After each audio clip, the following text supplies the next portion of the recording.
there, Paulie here. Cheers. Now, long ago, we had a wonderful game, Twilight 2000. I loved Twilight 2000. It was it's a somewhat over-complex system, but it was a post-apocalypse game set during World War III. And of course, this is a game written in the 80s, 90s, and it was very real to us. I mean, I'd come out of the Army Reserve myself, and we still carried bailout bags with us just in case, like, stuff happened. Great game, but somewhat hampered by a weird combat system. They wanted it to be kind of pedantic for all the gun nuts out there, so everyone wants to know the difference between assault rifles and so on. But it had some weird bits, like if you maxed, they never think of someone maxing out a character. So if you took someone with ultimate strength and constitution and a grenade comes through and a bomb, you could literally go, "Don't worry boys," fling yourself on it, kablam, and you could stand up and say, "You guys be more careful next time," and walk on. It literally, you could have someone so butch that this is just a graze and it didn't count. However, scroll forward to me now. So arriving in the mail recently for me has been this Twilight 2000. This is the Fria-Ligan Kickstarter Twilight 2000, which is coming out right now. It's beautiful and it's wonderful to have it back. This excels the original in so many ways. So, first off, what they've done is this is an alternative history line. So essentially, in kind of you reel back to the 80s. Yes, the Berlin Wall falls and Russia kind of goes down and so on, and Poland sort of ends up in NATO and this sort of thing. But things start going to hell in a handbasket a bit. So by 1998, things are going to pieces, and we have essentially World War III in the year 2000. And you are playing, in the basic game here, you tend to be playing people that are caught in that European theatre, usually up around the Polish area.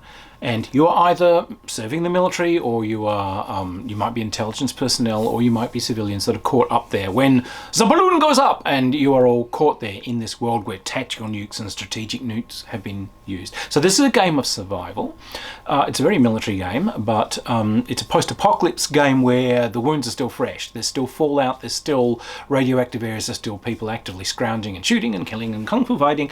So it is, it's potentially it's a dark game. However, we'll get back to that because Fria-Ligan have done something rather beautiful. So what we've got is a very sturdy box. Love this. And actually, if you'll note, it's quite evocative artwork on the cover. It's dark, it's misty, it's people sort of walking towards lights through ruins. This theme continues. This is part of the beauty of it. So in your game, you'll get interesting sort of proprietary dice, which are marked away, which are used combat. You also get some initiative cards. These are dealt out when there's a combat. Everyone sort of gets dealt cards face down. You can look at them but not really tell people, and then you act according to initiative. But there's also this wonderful encounter deck for umpires who are running things. You can shuffle these things up, and these have different encounters on them. These are all written up in detail here, and in the books there is expanded detail, but they give you things you can find. You find booby-trapped trucks. This is an old crater. Here's some survivors holed up in an old petrol station. Here's some villagers who come to you, desperate for food. These people, you find some people who are like all sick and suffering. These are all just the random things that you find as you're wandering through this world. That's a really great umpire resource, and it comes sort of, you're not being asked to pay extra for it. This is just sort of in the basic setup. So well done. You're getting 2 books in here. So you're getting a player's manual. You're also getting a referee's manual. You're also getting inside here, so many goodies. So character sheets. Obviously they have the character sheets online. Lots and lots and lots of hex maps for playing character battles and so on out on. They've got forests, and they've got ruins, and they've got airfields, and they've got all sorts of farmhouses and nifty things. So it does have a combat system. You can play Theatre of the Mind. You can also play more complex things out on boards because of the kind of tactical and military aspects of this. It is kind of shooty bang bang fire World War III. They've given you counters. There's a series of dossiers and some basic adventures that come with the game. Way more maps.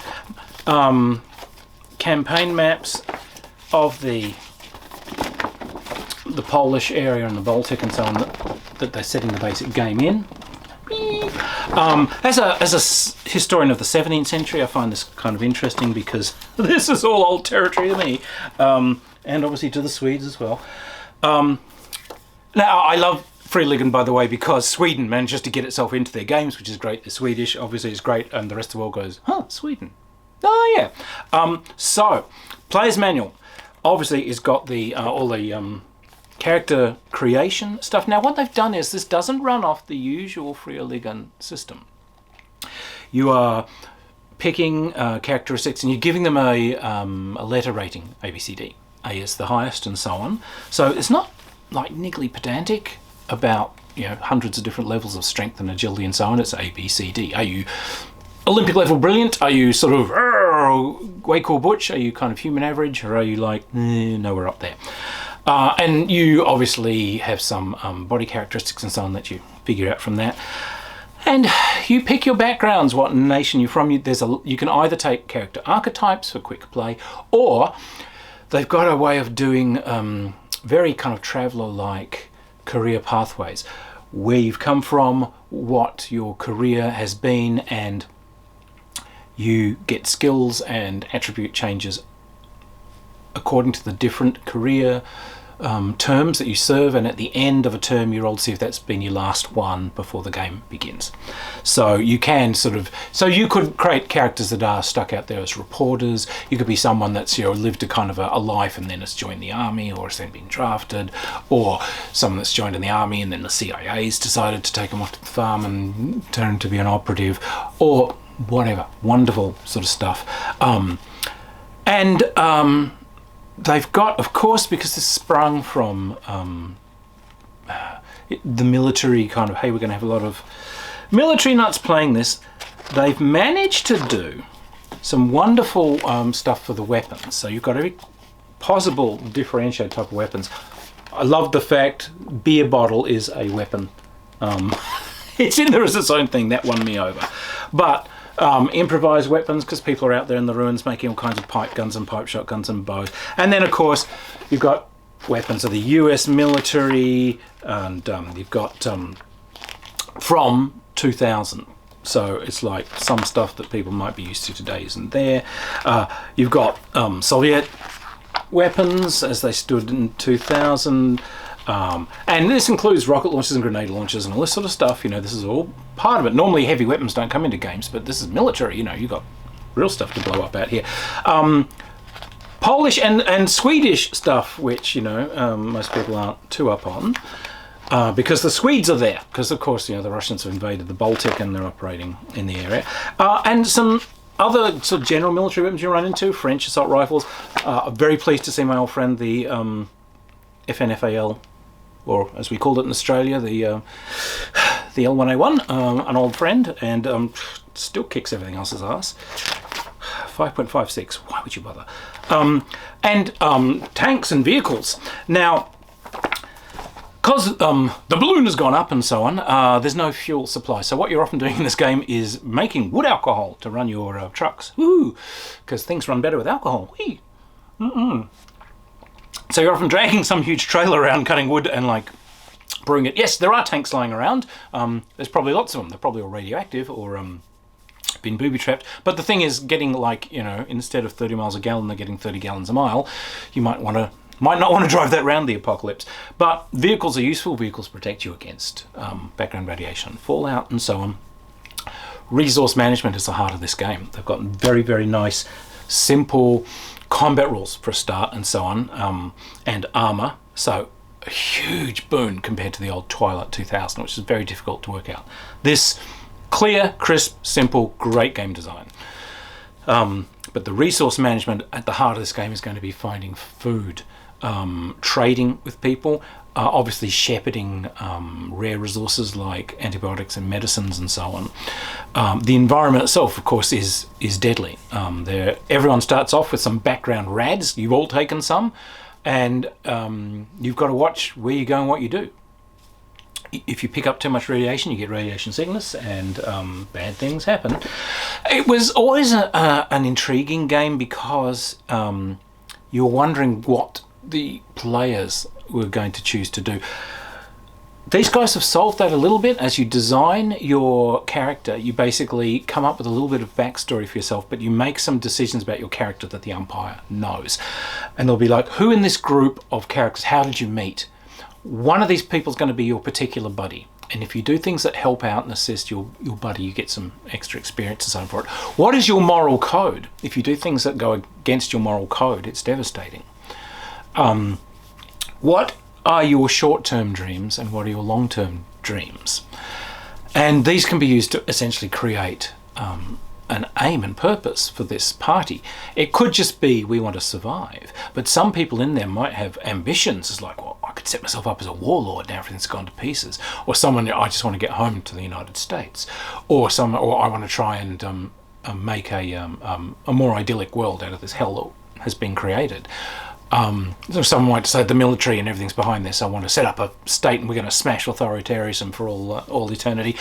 All these sorts of things can come into play. So the referee's manual, by the way, it is full of things like factions and forces, and it's got those encounter rules. It's got some lovely charts for just quickly creating adventures, creating environments, creating people that you run into. So it's very easy to flesh out this world. It's also got like a bigger military picture, because from the ground as characters it just looks like it's total chaos, but there is some stuff that's kind of vaguely going on. There are some shattered remnants of countries trying to achieve things.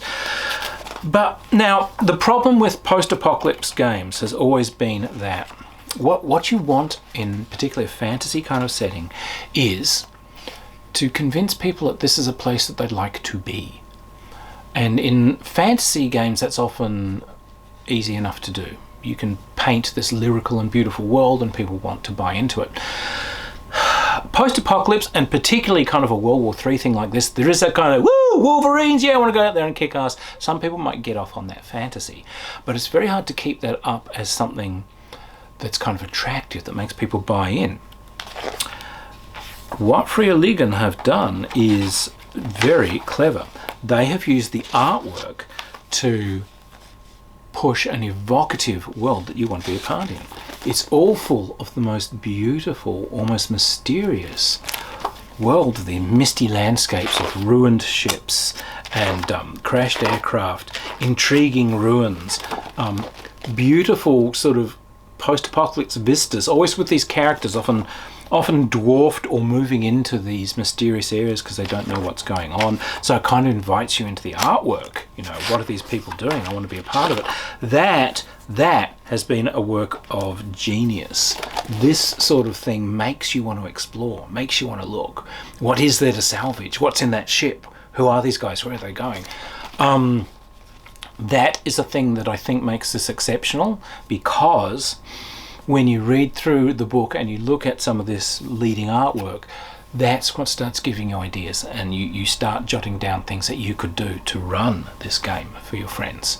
And that's rare for particularly a apocalyptic game, to make you feel that there's a feeling you want to get across more than just yeehaw, shooty, shooty, bang, bang. So as a piece of actual layout and a piece of technical design work, this has been beautiful, because it carries the thing that the text could not. It could just be a fairly mundane game, but I think that artwork elevated it up to an inspirational game. So look, this has been anticipated for a while. It was well worth the wait.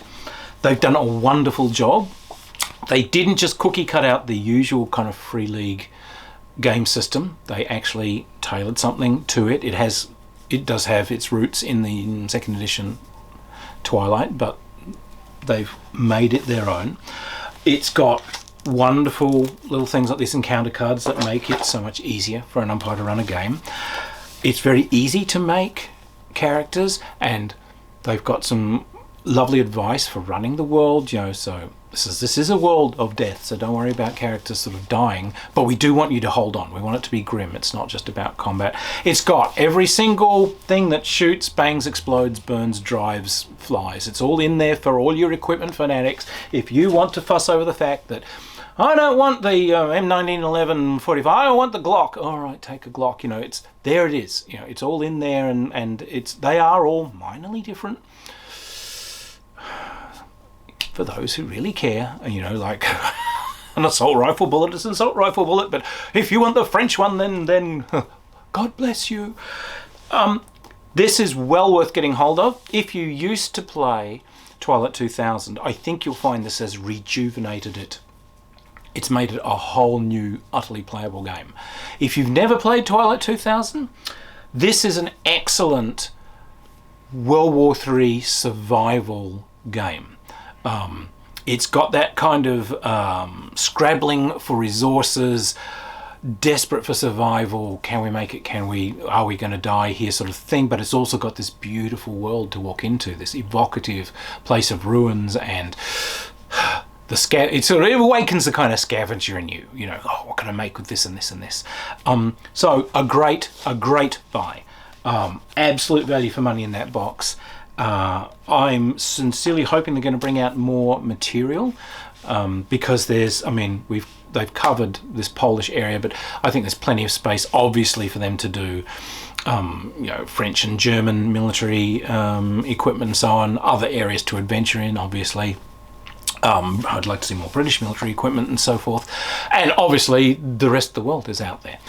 So I would watch this little franchise, because there's going to be material coming out, and if it's up to this standard, and it's going to be an absolute must-for collection. So, Twilight 2000, the new edition. I would put this down as a must-have. It's an excellent piece of design work, beautiful artwork, and it's wonderful to have it back. Go out there and get a copy. Cheers!